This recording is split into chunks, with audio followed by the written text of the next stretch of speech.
Merhaba arkadaşlar, örgü kanalıma hoş geldiniz. Kız bebeklerimiz için örgüsü çok kolay ve güzel bir bebek hırkası yaptım. Bugün bunun anlatımını sizlerle paylaşmak istiyorum. Hırkanın örgüsü çok kolay arkadaşlar. Yapacak olduğunuz bebeğin büyüklüğüne göre bu yaka başlangıcından zincir yaparak başlıyoruz. Yaka arttırmalarını yapacağımız ölçüye göre tamamladıktan sonra model bölümünü yerleştiriyoruz. Son olarak bak bu kollarını ve yakasını çalışıyoruz. Hırkayı bitiriyoruz. Arka görüntüsüne bakın. Bu şekilde modelde çok kolay arkadaşlar. İki sıranın tekrarıyla bir model oluşuyor. Ben bugün pembe ve beyaz renk kullandım. Bu hırkayı yaptım. Siz farklı renkler kullanarak, yakasını farklı çalışarak erkek bebekler için de yapabilirsiniz. Yakadan düğmeli yaptım bak. 3 tane düğme iliği yaptım. Şu şekilde tam karşılarına gelen yere düğmelerini diktim. Örgünün ters tarafının görüntüsü böyle. Kol örgülerinde gövde bölümünden bir sıra eksik yaptım. Bak buraya da kurdale taktım. Bak şu şekilde bebeğin bileğine göre bunu bağlayabiliyoruz. Biraz süslü olsun istedim. Onun için kurdale taktım. Siz bu kurdaleyi takmadan da kullanabilirsiniz. Hırkanın bitmiş olarak size ölçülerini söylüyorum. Bak kol altının buradan gövde genişliğini ölçüyorum. 26 santimetre. Gövde yüksekliğini ölçüyorum. Kol altından gövde yükseklik 19 santimetre. Kol yüksekliğini ölçüyorum. 17 santimetre kol yüksekliği var. Bu da 6 aylık bebek için güzel bir ölçü. Bu size söylemiş olduğum standart beden ölçüsü arkadaşlar. Sizin bebeğinizin kilosuna, gelişimine göre daha küçük bebeği de olabilir. Zayıf bir bebekse 1 yaşındaki bebeğe çok rahat olur. İplik olarak da beyaz renk iplik olarak Nako Lux Minnoş Baby ipliğini kullandım. Bu iplikten bir yumak ipliğe ihtiyacımız var. Kullandığım iplik üzerinde 100 gram iplikte 340 metre var. Pembe renk iplik olarak da Canan el örgü iplikleri bunu kullandım. Bu iplik üzerinde de 100 gram iplikte 320 metre var. Bundan da yarım yumaktan biraz fazla iplik kullandım arkadaşlar. 2 yumağa ihtiyacınız var. Ben bugün 2 renkli çalıştım. Siz bunu isterseniz tek renkte yapabilirsiniz. Ben bu marka iplik ve renkleri kullandım. Siz istediğiniz marka iplik ve renkleri kullanarak bu hırkayı örebilirsiniz. Tığ olarak da 5 numara 3 milimetre tığ kullandım. Siz daha büyük numaralı tığ kullanırsanız yaptığınız ölçü daha büyük olacaktır. Eliniz sıkıysa ve benimle aynı numaralı tığ da kullansanız arkadaşlar, sizin ölçü benim yaptığım ölçüden bir ölçü daha küçük olacaktır. Bak, yaka çalışması da çok kolay arkadaşlar. Gövde bölümünde yaptığım modeli yakada uyguladım. İplik tığ hazırlayalım. Hep birlikte bu güzel ve şık hırkanın örgüsüne başlayalım. Örgü kanalıma abone değilseniz abone olmayı unutmayın lütfen. Örgü kanalıma abone olmak ücretsiz. Örgü kanalıma ücretsiz abone olup orada bulunan zil şeklinde dokunarak açık yaparsanız kanalıma video yüklediğim zaman ilk önce size bildirim gelir. Örgülerimden herkesten önce sizin haberiniz olur. İzlediğiniz videolarıma beğeni ve yorumlarınızı da yaparsanız çok sevinirim arkadaşlar. Hepinize kolay gelsin. İyi çalışmalar. Örgüye yakadan zincir yaparak başlıyoruz. Zincir yapabilmek için ilk ilmeği ben bu şekilde yapıyorum. Size nasıl kolay geliyorsa ilk ilmeği öyle yapabilirsiniz. Zincirleri yapmaya başlıyorum. Çok sıkı zincirler yapmıyorum arkadaşlar. Bak şu şekilde. 75 zincir yapalım. 75 zinciri yaptım. Bak çok sıkı zincirler yapmadım arkadaşlar. Esnek bir zincir oldu. Bu 75 zincirin kaç santimetre olduğunu ölçüyorum.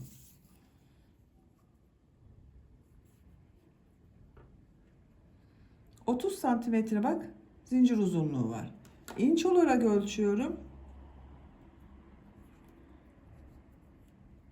11,5 inç bak.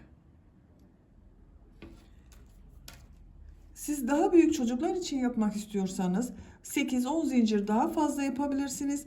Daha küçük yapmak istiyorsanız da yapacağınız aya göre 8-10 zincir eksik yapabilirsiniz. Tığ üzerine iplik alıyorum. 3 ilmek atlıyorum. Trabzan sırası yapıyoruz. Bu trabzan sırasını yaparken yaka ayrımlarında yapıyorum. 1, 2, 3. Dördüncü ilmek içine trabzan yapıyorum. Bu 3 ilmek atlayarak yaptığımda bir trabzan. Bak bu 1, 2 oldu. Yaka ayrımlarını 11 trabzan ön bölümleri için, 14 trabzan kol bölümü için, 22 trabzan da arka bölüm için yapıyorum. Bak 2, bak bu 1, 2. 3, 4, 5, 6, 7, 8, 9, 10, 11. 11 trabzanı yaptım. Arttırma yeri için 2 zincir yapıyorum. Tığ üzerine iplik alıyorum. Kol bölümü için 14 zincir üzerine 14 trabzan yapıyorum.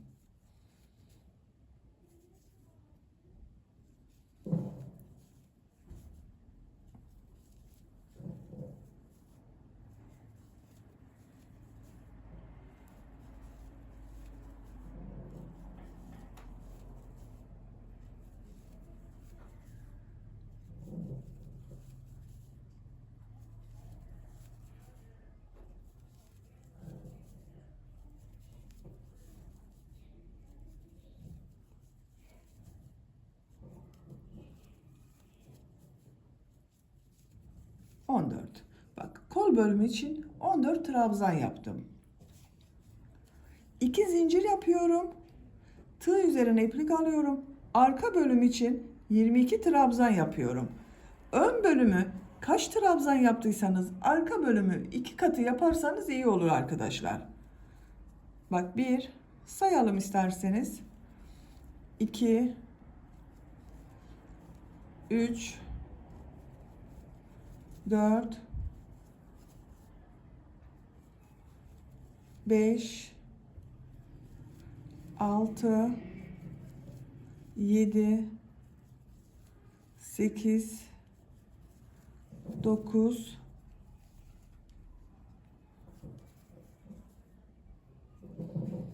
10, 11, 12, 13, 14, 15, 16, 17, 18, 19, 20, 21, 22. Arka bölüm için 22 trabzan yaptım. Arttırma yeri için 2 zincir yapıyorum. Tığ üzerine iplik alıyorum. Diğer kol bölümü için 14 trabzan yapıyorum.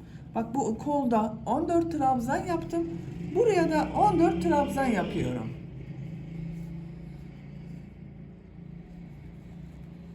Bir, iki, üç, 4, 5, 6, 7, 8, 9, 10, 11,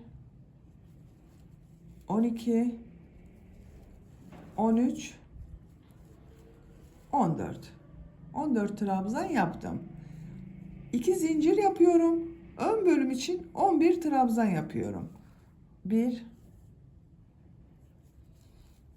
2, 3, 4, 5, 6, 7, 8, 9, 10, 11. Bakın arkadaşlar, yaka kurulumunu yaptım. Ön bölümler için 11 trabzan yaptım. Kol bölümleri için 14 trabzan, arka bölüm için de 22 trabzan yaptım. Bir zincir yapıyorum, örgüyü çeviriyorum. İkinci sırada yine trabzanlar yapacağız. Bu arttırma yerlerinde bir sırada 2 trabzan, 2 zincir, 2 trabzan yapacağız. Bir sonraki sırada 1 trabzan, 2 zincir, 1 trabzan yapacağız. İlk ilmek üzerine bak trabzan yapıyorum. 11 trabzan yapıyorum. Her ilmek üzerine 1 trabzan yapıyorum.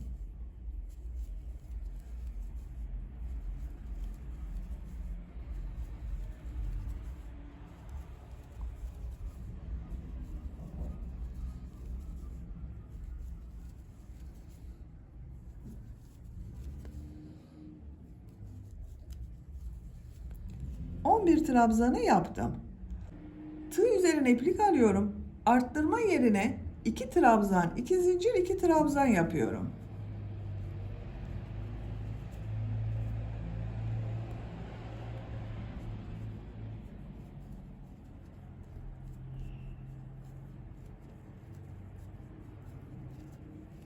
Bak bu şekilde oldu. 2 trabzanı ön bölüm için yaptım. 2 zincir yaptım. 2 trabzan da kol bölümü için yaptım. Diğer ilmeklere birer defa trabzan yapıyorum. Bu arttırma yerine kadar devam edelim. Arttırma yapacağım yere kadar trabzanları yaptım. Buraya da 2 trabzan, 2 zincir, 2 trabzan yapıyorum.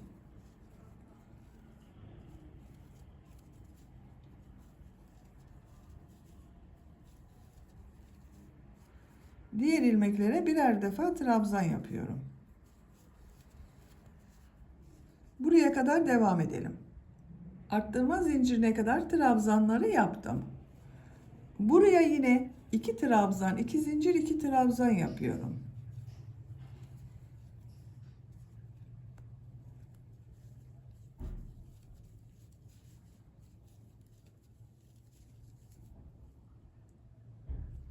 Diğer ilmekler üzerine birer defa trabzan yapıyorum.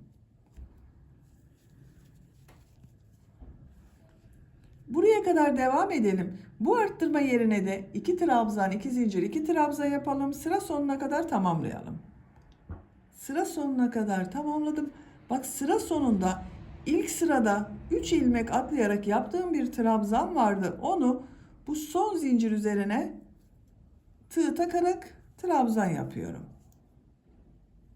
Bu sırada bak bu arttırma yerlerinde 2 trabzan, 2 zincir, 2 trabzan yaptım. Bir zincir yapıyorum, örgüyü çeviriyorum. Bu sırada arttırma yerlerinde 1 trabzan, 2 zincir, 1 trabzan yapıyorum. İlk ilmek üzerine trabzan yapıyorum. Diğer ilmekler üzerine birer defa trabzan yapıyorum. Bak bu ön patta arttırma yapmıyorum arkadaşlar. Aynı sırada devam edecek. Arttırma yerine kadar devam edelim. Arttırma yapacağım yere kadar trabzanları yaptım. Bu sırada bu arttırma yerlerinde 1 trabzan, 2 zincir, 1 trabzan yapıyorum. Tığ üzerine iplik alıyorum. 1 trabzan, 2 zincir, 1 trabzan yapıyorum. Diğer ilmeklere birer defa trabzan yapıyorum. Buraya kadar devam edelim. Diğer arttırma yapacağım yere kadar bak trabzanları yaptım. Bu arttırma yerine 1 trabzan, 2 zincir, 1 trabzan yapıyorum.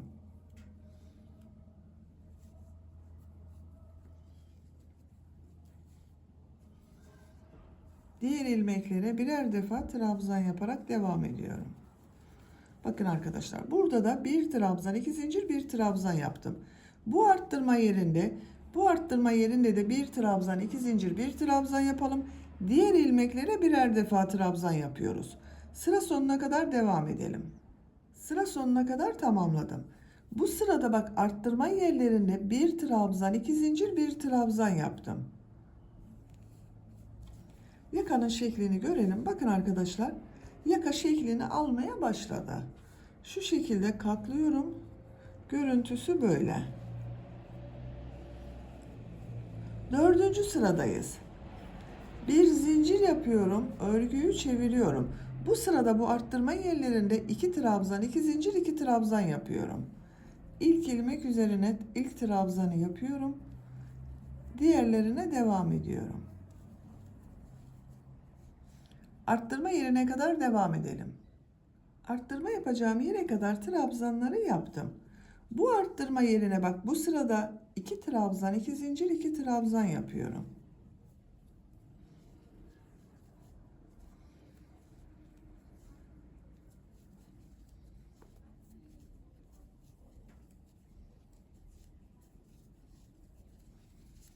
İki trabzan, 2 zincir, 2 trabzan yaptım. Diğer ilmeklere birer defa trabzan yapıyorum.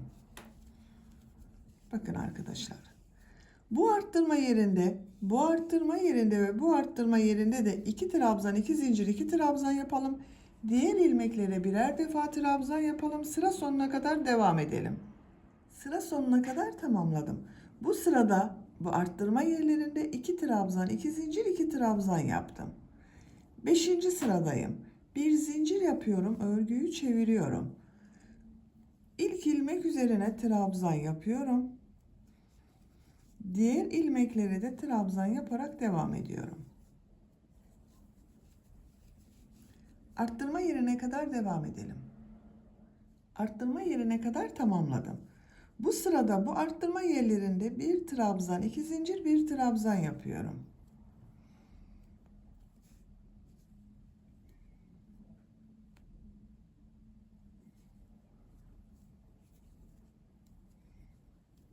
Bak, bir trabzan, 2 zincir, bir trabzan yaptım. Diğer ilmeklere birer defa trabzan yapıyorum. Bakın arkadaşlar. Bu arttırma yerlerine de birer defa trabzan yapalım. Sıra sonuna kadar tamamlayalım. Bir sonraki sırada yine bu arttırma yerinde 2 trabzan, 2 zincir, 2 trabzan yapacağız. Bir sonraki sırada yine 1 trabzan, 2 zincir, 1 trabzan şeklinde olacak. Bak, yakanın şekli böyle. Yaka arttırmalarını yapacak olduğunuz bebeğinizin, çocuğunuzun büyüklüğüne göre bir sırada bir trabzan, 2 zincir, bir trabzan, ikinci sırada 2 trabzan, 2 zincir, 2 trabzan şeklinde arttırmalar yaparak istediğiniz ölçüye kadar tamamlayalım. Yaka örgüsünü arttırmalar yaparak ben yapacağım ölçüye göre tamamladım. Kaç sıra yaptığımı sayıyorum. 1, 2, 3, 4, 5, 6, 7, 8, 9, 10, 11. 11 sıranın sonunda kaç santimetre yaka elde ettiğimi de ölçüyorum arkadaşlar. Bakın şu şekilde ölçüyorum. 10 santimetre inç olarak ölçüyorum. 4 inç. Benim yapacağım ölçü için yeterli. Siz biraz büyük olsun istiyorsanız bir veya iki sıra daha bu arttırmalara devam edebilirsiniz. Bu sıradan itibaren kolları da gövdeden ayırıyorum artık. Örgüye gövdenin örgüsüyle devam ediyorum. Bak, açık olarak da görüntüsü böyle.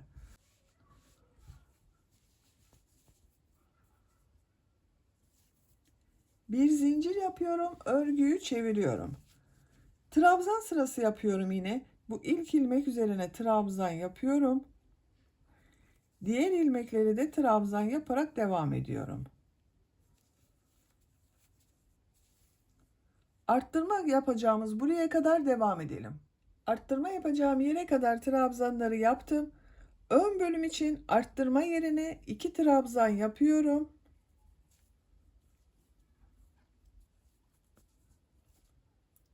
Bir zincir yapıyorum. Tığ üzerine iplik alıyorum. Kolda bulunan bütün ilmekleri atlıyorum. Kol ile arka bölümü ayıran arttırma yerine arka bölüm için 2 trabzan yapıyorum. Bakın, kol altını bir zincir ile yaptım arkadaşlar. Ön ve arka bölümü birleştirdim. Diğer ilmeklere birer defa trabzan yapıyorum. Bu kol genişliği benim yapacağım ölçü için yeterli. Siz kol biraz daha geniş dursun isterseniz bu bir zincir yerine 3 zincir yapabilirsiniz. Ben bir zincir yapmayı tercih ettim. Trabzan yaparak arttırma yerine kadar devam edelim. Arttırma yapacağım ilmeğe kadar trabzanları yaptım. Bu arttırma yerine 2 trabzan yapıyorum.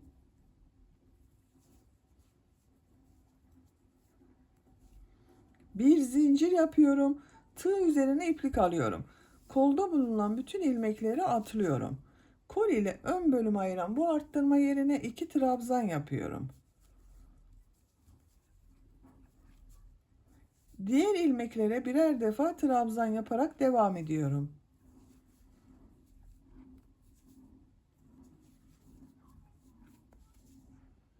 Sıra sonuna kadar tamamlayalım. Trabzan yaparak sıra sonuna kadar tamamladım. Bakın arkadaşlar, görüntüsü böyle oldu. Bu sırada ön ve arka bölümleri kol altında zincir ile birleştirdim. Artık örgü gövdenin örgüsüyle devam edecek. Ben bir sırada sık iğne yapıyorum. Bak, model sırası başlamam gerekiyor. Benim burada bitti iplik arkadaşlar. Bakın burada, eğer siz bu yaka sırasını benden bir sıra fazla yaptıysanız sizin iplik buradadır. Sık iğne yapmanıza gerek yok. Ben ipliği buraya getirmek için bir sıra sık iğne yapıyorum. Bir zincir yapıyorum, örgüyü çeviriyorum. İlk ilmek üzerine sık iğne yapıyorum. Diğer ilmekleri de sık iğne yaparak devam ediyorum.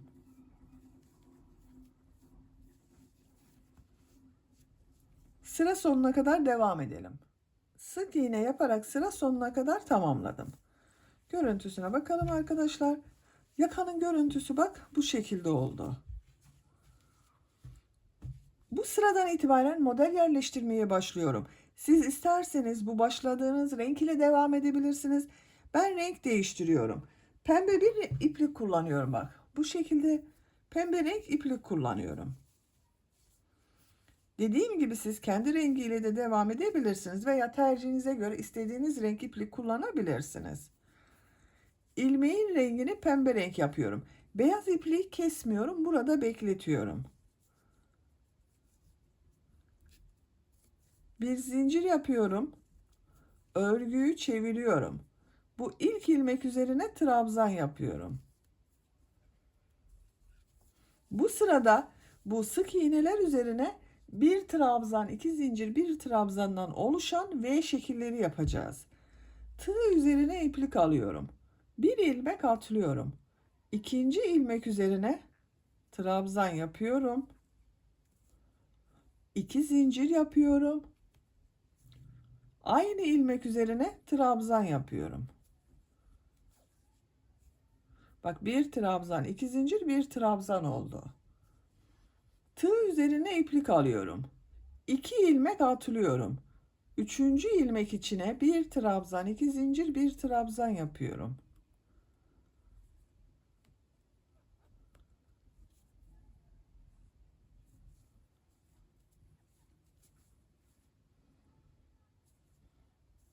Bak, tekrar tığ üzerine iplik alıyorum.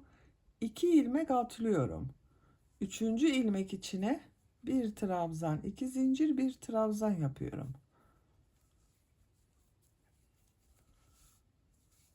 Bu şekilde. Sıra sonuna kadar devam edelim. V şekilleri yaparak sıra sonuna kadar tamamladım. Bak, sıra sonunda 2 ilmek var. Tığ üzerine iplik alıyorum. Bir ilmek atlıyorum. Son ilmek üzerine bir trabzan yapıyorum. Bakın arkadaşlar. Bu sırada V şekilleri yaptık. Görüntü böyle.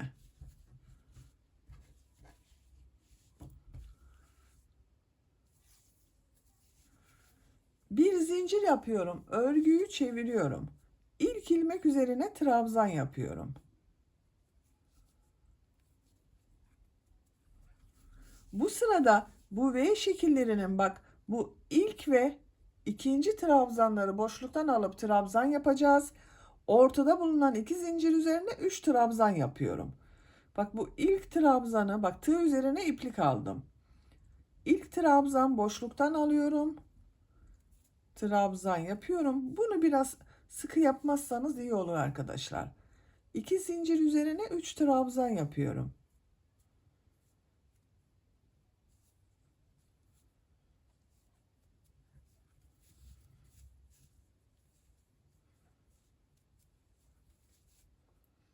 Üç trabzan yaptım.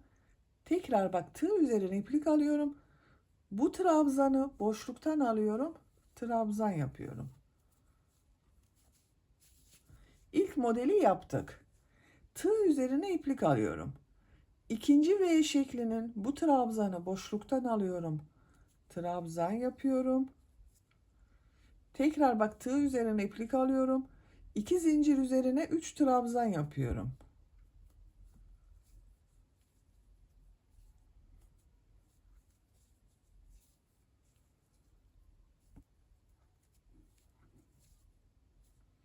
Tığ üzerine iplik alıyorum. Boşluktan alıyorum.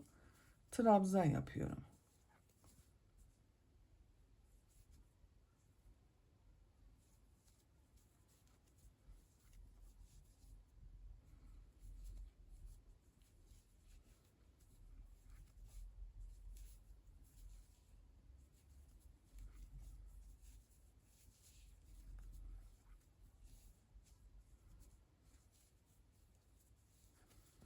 Bu şekilde bak model oluyor. Sıra sonuna kadar devam edelim. Sıra sonuna kadar tamamladım. Son ilmek üzerine de trabzan yapıyorum. Tığ üzerine iplik alıyorum. Bak, beyaz ipliği burada bekletiyordum. Şimdiki sırada beyaz renkli iplik ile başlıyorum. Onu üste alıyorum. Bak, şu şekilde ilmeğe tığ takıyorum. Beyaz ipliği de üste çıkartıyorum. Trabzan yaptım. Şekline bakalım. Model bölümü böyle oldu bakın. Şimdiki sırada beyaz renkli ile devam ediyorum. Bak, beyaz ilmek yapıyorum. Bir zincir yapıyorum. Örgüyü çeviriyorum. Pembe renk ipliği bekletiyorum. Bu ilk ilmek üzerine trabzan yapıyorum. Tığ üzerine iplik alıyorum. Bu sırada yine V şekilleri yapacağız. Bak, bu pembe rengin bu ilk sırada yaptığımız gibi V şekilleri yapacağız. Burada 5 trabzan var bak. Bunun ortada bulunan trabzan arkadaşlar. Bunun üzerine V şekli yapacağız. 2 ilmek atlıyorum. 3. ilmek üzerine bir trabzan, 2 zincir, bir trabzan yapıyorum.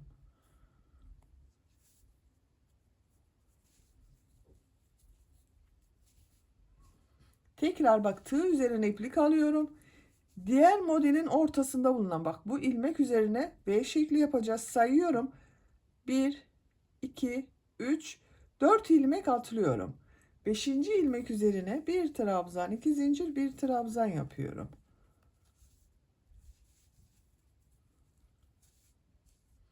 Tekrar bak, tığ üzerine iplik alıyorum. 4 ilmek atlıyorum. 5. ilmek üzerine bir trabzan, 2 zincir, bir trabzan yapıyorum. Sıra sonuna kadar devam edelim. V şekillerini yaparak sıra sonuna kadar tamamladım. Bak, son ilmek üzerine de bir trabzan yaptım. Görüntüsüne bakalım. Bu şekilde arkadaşlar. Şimdiki sırada bak, bu trabzanları yaptığımız sırayı yapacağız. Bir zincir yapıyorum, örgüyü çeviriyorum. İlk ilmek üzerine trabzan yapıyorum. Tığ üzerine iplik alıyorum. Bak, bu V şeklinin ilk trabzanı boşluktan alıyorum. Trabzan yapıyorum. Tığ üzerine iplik alıyorum. Bu 2 zincir üzerine 3 trabzan yapıyorum.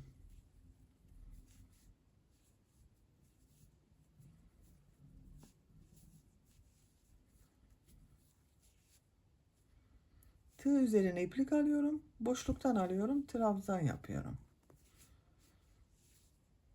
Tığ üzerine iplik alıyorum. Diğer modele başlıyorum.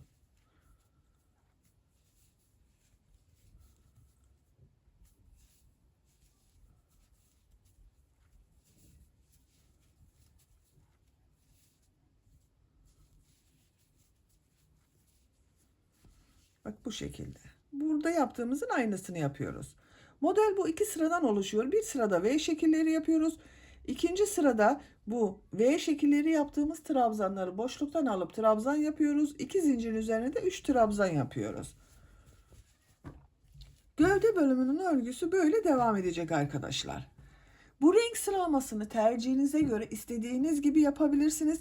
Rengarenk yapabilirsiniz. Her modeli farklı renkler ile yapabilirsiniz. 2 renkli yapabilirsiniz. Tek renk de yapabilirsiniz. Gövde bölümünün örgüsünü Tercihinize ve yapacak olduğunuz çocuğun büyüklüğüne göre istediğiniz kadar sıra sayısını tekrarlayarak tamamlayalım. Gövde bölümün örgüsünü 10 model sırası olarak tamamladım. Sayıyorum bak. Her renk ile bir model yaptım arkadaşlar. 1, 2, 3, 4, 5, 6, 7, 8, 9, 10. Son sırada bak yine pembe renk iplik ile yaptım. 2 sıra pembe renk iplik ile model yaptım. Bu 10 model sırasının kaç santimetre olduğunu ölçüyorum. Bak kol altından ölçüyorum. 21 santimetre yükseklik var. Benim tercihime göre yeterli. Siz isterseniz bir veya iki model sırası daha devam edebilirsiniz.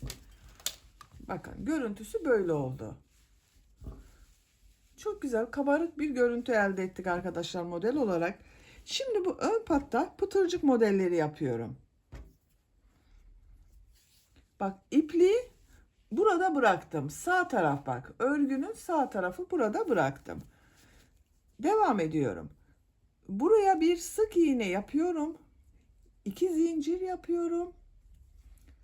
Aynı ilmek bak buraya sık iğne yapıyorum.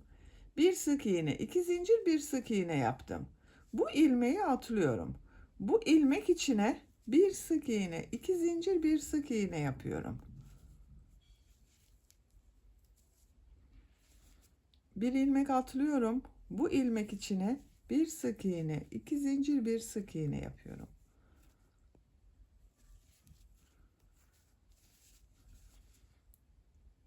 Bak bir ilmek atlıyorum. İkinci ilmek içine bir sık iğne, 2 zincir, bir sık iğne yapıyorum. Bu şekilde pıtırcıklar yapıyorum. Bu yaka sonunda model başladığımız yere kadar devam edelim. Pıtırcık modelleri yaparak bu yakanın bittiği model başladığım yere kadar tamamladım. Bak bu şekilde oldu. Yakanın bu bölümüne 3 tane düğme iliği yapmak istiyorum arkadaşlar. Bir düğme iliğini yaka başlangıcına, ikinci düğme iliğini bu yakanın bittiği model başladığım yere, üçüncü düğme iliğini de ikisinin tam ortasına. Bak şu şekilde katlarsanız ikisinin ortasını bulabilirsiniz. İlk düğme iliğini yapmak için bir ilmek atlıyorum. İkinci ilmek içine bir sık iğne, 5 zincir, bir sık iğne yapıyorum. Bak 2, 3, 4, 5. 5 zinciri yaptım. Aynı ilmek içine sık iğne yapıyorum. İlk düğme iliğini yaptım. Bir ilmek atlıyorum. Bu ilmek içine bir sık iğne, 2 zincir, bir sık iğne yapıyorum.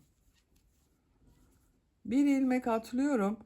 Bu ilmek içine bir sık iğne, 2 zincir, bir sık iğne yapıyorum. Bir ilmek atlıyorum. Bir sık iğne, 2 zincir, bir sık iğne yapıyorum. Bak bu ilmeği atlıyorum. Buraya bir sık iğne yapıyorum. İkinci düğme iliği için 5 zincir yapıyorum. Aynı ilmek içine sık iğne yapıyorum. Bak ikinci düğme iliğini de buraya yaptım. Bir ilmek atlıyorum. İkinci ilmeğe bir sık iğne, 2 zincir, bir sık iğne. Bir ilmek atlıyorum. Bir sık iğne, 2 zincir, bir sık iğne yapıyorum. Bir ilmek atlıyorum. Bu ilmek içine bir sık iğne, 2 zincir, bir sık iğne yapıyorum. Bak. Bu iki düğme iliği arasına 3 pıtırcık modeli yaptım. Burada bulunan iki düğme iliği arasına da 3 pıtırcık modeli yapıyorum. Görüntü olarak eşit olması güzel olacaktır arkadaşlar. Bak 1, 2, 3. Üçüncü düğme iliğinde bak buraya yapacağız. Bir ilmek atlıyorum. Bu ilmek içine bir sık iğne yapıyorum. Düğme iliği için 5 zincir yapıyorum. Aynı ilmek içine sık iğne yapıyorum. Bak üçüncü düğme iliğini de yaptım.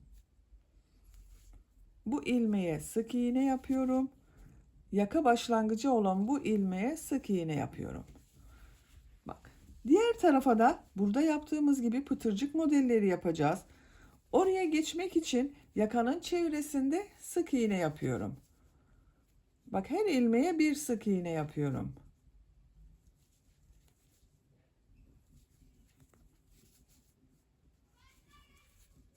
Bu şekilde. Yaka sonuna kadar sık iğne yaparak devam edelim. Bu ön pattada burada yaptığımız gibi pıtırcık modellerini yapalım. Sıra sonuna kadar tamamlayalım. Diğer ön patta pıtırcık modelleri yaparak sıra sonuna kadar tamamladım. Bak son modeli burada bulunan ilmek ile ilmek kaydırma yaparak birleştiriyorum. İpliği kesiyorum.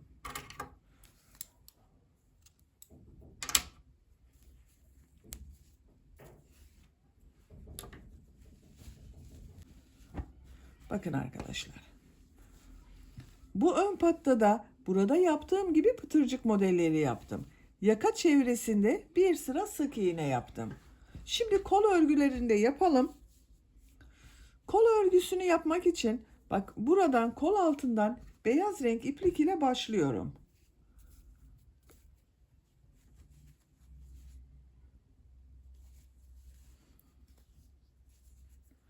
Ben iplik bağlayarak başlamayı tercih ediyorum. Örgüyü ne tarafa yapacağıma bakıyorum. Bak, burası örgünün ters tarafı. Onun için örgüyü çeviriyorum. Buradan bir ilmek yapıyorum. Tığ üzerine iplik alıyorum.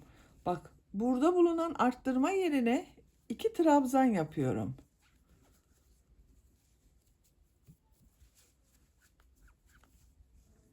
Diğer ilmekler üzerine birer defa trabzan yapıyorum.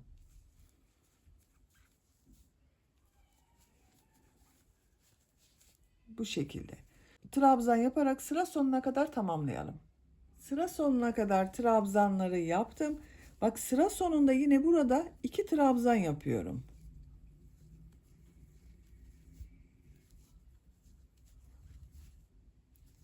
İlk yaptığım ilmek ile ilmek kaydırma yaparak sırayı birleştiriyorum. Beyaz renk ipliği kesiyorum arkadaşlar.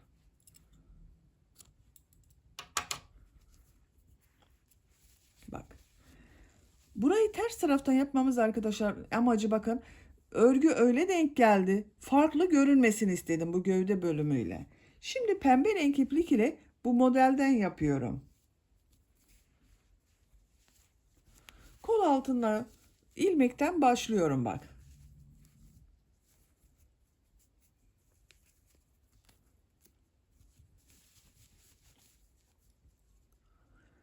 Yanında bulunan ilmekten bir ilmek yapıyorum. 4 zincir yapıyorum. 3, 4. Tığ üzerine iplik alıyorum. Aynı ilmek içine trabzan yapıyorum. V şekilleri yapıyorum. Bak model yerleştirirken de V şekilleri yaptık. Burada da V şekilleri yapıyorum. Tığ üzerine iplik alıyorum. 3 ilmek atlıyorum. 1, 2, 3. Dördüncü ilmek içine bir trabzan, 2 zincir, bir trabzan yapıyorum.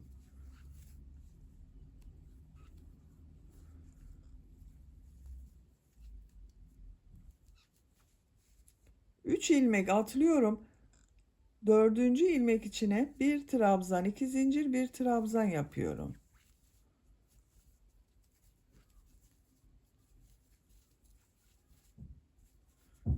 Üç ilmek atlıyorum. Dördüncü ilmek içine bir trabzan, 2 zincir, bir trabzan yapıyorum. Sıra sonuna kadar devam edelim. V şekilleri yaparak sıra sonuna kadar tamamladım. Bak son V şeklini de bu ilk yaptığım V şekliyle ilmek kaydırma yaparak birleştiriyorum. 2 ilmek atlıyorum. Burada bulunan bak bu zincir üzerine ilmek kaydırma yapıyorum. Bakın arkadaşlar.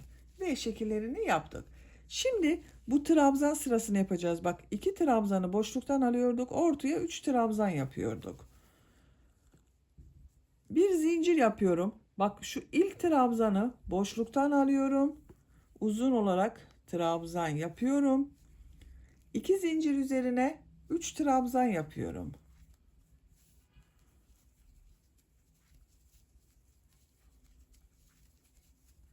Bu trabzanı boşluktan alıyorum. Trabzan yapıyorum. Bu trabzanı boşluktan alıyorum. Trabzan yapıyorum.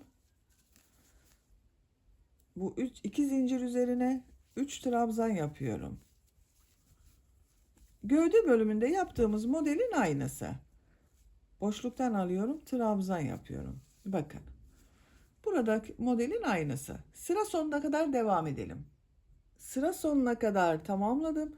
Bak son modeli burada yaptığım ilk model ile ilmek kaydırma yaparak birleştiriyorum. Bak aynı oldu. İpliği kesiyorum.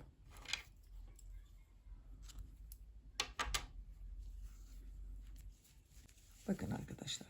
Kol böyle oldu. Şimdi beyaz renk iplik ile ikinci model sırasına başlıyorum. İpliği ben keserek yapıyorum arkadaşlar. Şaşıran arkadaşlar olabilir diye ipliği bekletmiyorum. Keserek yapıyorum. Bak ortadaki trabzandan başlıyorum. Bu modelin. Bak kol bölümünün bu ilk sırada modelin 1, 2, 3 trabzan yapmıştım. Ortada bulunan trabzandan başlıyorum.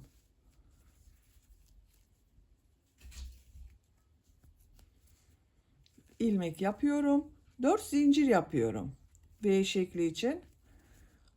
Aynı ilmek içine trabzan yapıyorum. Tığ üzerine iplik alıyorum.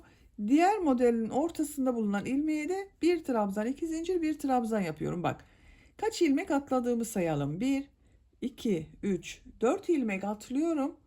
5. ilmek içine bir trabzan, 2 zincir, bir trabzan yapıyorum. 4 ilmek atlıyorum. 5. ilmek içine bir trabzan, 2 zincir, bir trabzan yapıyorum. Bak V şekilleri yapıyoruz. Gövde bölümünün aynısı dedim. Sıra sonuna kadar devam edelim. İlmek kaydırma yaparak birleştirelim. Bu boşluktan alıp trabzan yaptığımız sırayı yapalım. Bir sonraki sırada yine pembe renkli yapabilirsiniz veya tek renk olarak da kolun örgüsünü devam edebilirsiniz. Tercihinize göre değişir arkadaşlar. Bu kolun örgüsünü bu şekilde bitirelim. Diğer kolun örgüsünü de bu kol örgüsünü başladığımız gibi başlayalım. Her iki kolun örgüsünü tamamlayalım gelelim. Hırkanın kol örgülerini tamamladım. Bak bu şekilde oldu. Diğer kolu da yaptım arkadaşlar. Bakın bu şekilde. Kaç model sırası yaptığımı sayıyorum. Bak her modeli bir farklı renk ile yaptım. 1, 2, 3, 4, 5, 6, 7, 8, 9 model sırası oldu. Bak gövde bölümünde 1, 2, 3, 4, 5, 6, 7, 8, 9, 10 sıra model yaptım. Kol bölümünü gövde bölümünden bir model sırası eksik yaptım. Santimetre olarak da ölçüyorum. 17 santimetre kolu yüksekliği var.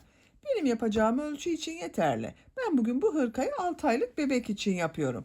Siz isterseniz bir sıra devam edebilirsiniz veya biraz kısa olsun derseniz bir sıra önceden bırakabilirsiniz. Şimdi yakasını da yapalım. Bak buraya bu modelden bir yaka çalışması yapıyorum. Yakanın bu başlangıcından başlıyorum.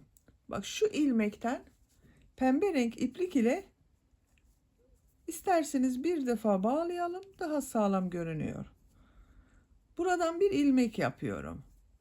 V şekilleri yapacağız bu sırada arkadaşlar. 4 zincir yapıyorum. 1, 2, 3, 4. Tığ üzerine iplik alıyorum. Bak aynı ilmeği trabzan yapıyorum yine. Bak burada bir V şekli oluştu. Tığ üzerine iplik alıyorum. Bak şu iki ilmek var. Şu ilmekler arkadaşlar bak size söylemek istediğim şu ilmekler bak. Bu iki ilmeği atlıyorum.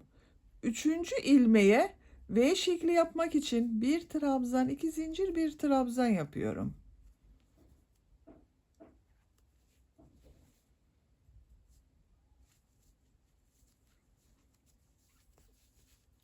Tekrar tığ üzerine iplik alıyorum. Bak 1, 2 ilmek atlıyorum. Bu üçüncü ilmek üzerine bir trabzan, 2 zincir, bir trabzan yapıyorum.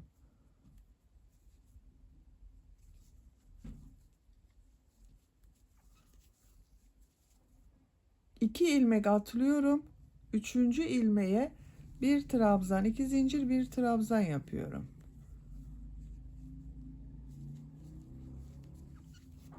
Bakın. V şekilleri bu şekilde oluyor. Sıra sonuna kadar devam edelim. V şekilleri yaparak sıra sonuna kadar tamamladım. Bakın bu şekilde oldu arkadaşlar.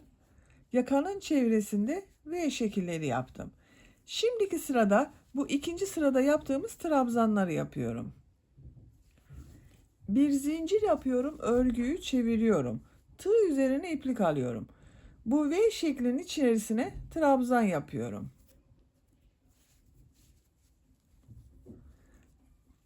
3 trabzan yapıyorum bak. 3 trabzanı yaptım. Tığ üzerine iplik alıyorum. Bu trabzanı boşluktan alıyorum. Trabzan yapıyorum. İkinci V şeklinde bak, bu trabzanı boşluktan alıyorum. Trabzan yapıyorum. Bu V şeklini içine 3 trabzan yapıyorum.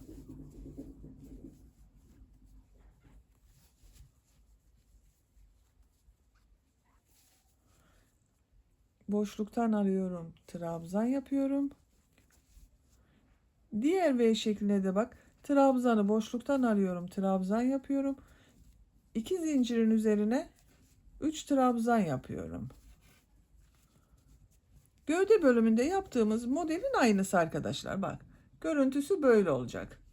Sıra sonuna kadar devam edelim. Sıra sonuna kadar tamamladım. Son V şekli içine de bak 3 trabzan yaptım. Sıra başında da bak bir zincir yaptım. V şeklinin içine 3 trabzan yaptım. Burada da aynısı oldu arkadaşlar. Bir zincir yapıyorum. Aynı bak boşluğa bir sık iğne yapıyorum. İpliği kesiyorum.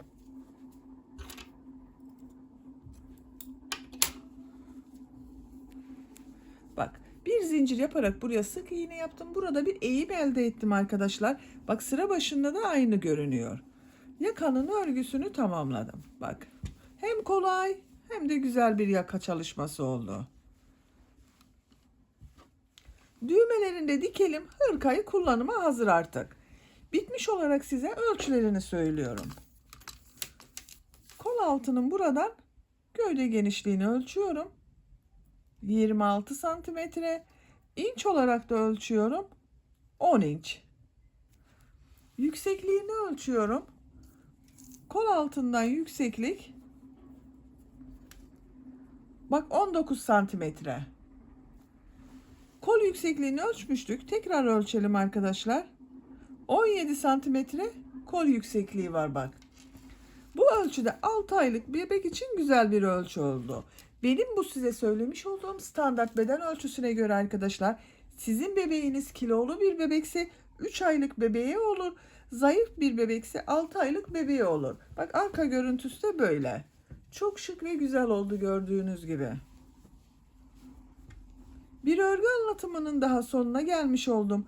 Beni dinlediğiniz ve izlediğiniz için hepinize çok teşekkür ederim. Örgü kanalıma abone değilseniz abone olmayı unutmayın lütfen. Örgü kanalıma abone olmak ücretsiz.